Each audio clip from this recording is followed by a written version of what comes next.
For students, having their smartphones in class can be a distraction and limit interactions. To address this, Governor Sanders and Secretary Oliva launched an initiative that provides funding for secure phone pouches or other secure storage solutions.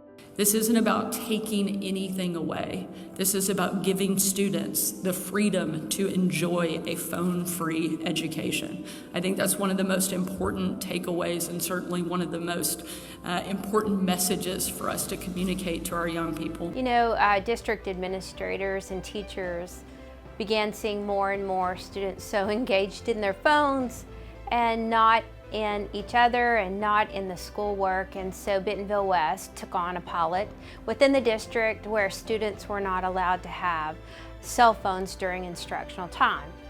At the end of that pilot, they saw a more than 50% decrease in aggressive behaviors, more than a 50% decrease in drug-related behaviors, and 86% of the teachers perceived that students were more engaged in discussion and instructional time. I know that kids will be happier.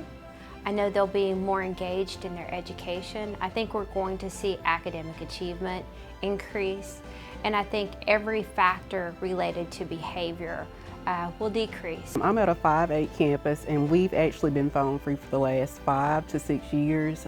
We use magnetic phone pouches, and I feel like it's a great tool to keep our schools as distraction free as possible. I deal with a lot of outside problems that come from the phone, so when the phones are locked up, that eliminates those problems coming into my school. They put their phone up, they don't have access to it, they can't see comments, likes, or any of that at all during the school day. Kids need to be in the classroom every day learning from their teachers, and teachers need to have those lessons, those high quality lessons prepared.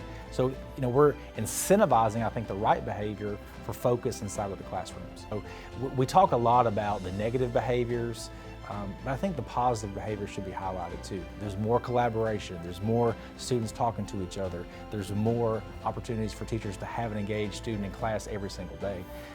And that's the direction that we should go. That's the direction that we all know that we should go.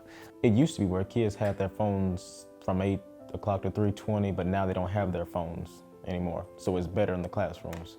I see more interaction with students talking to each other.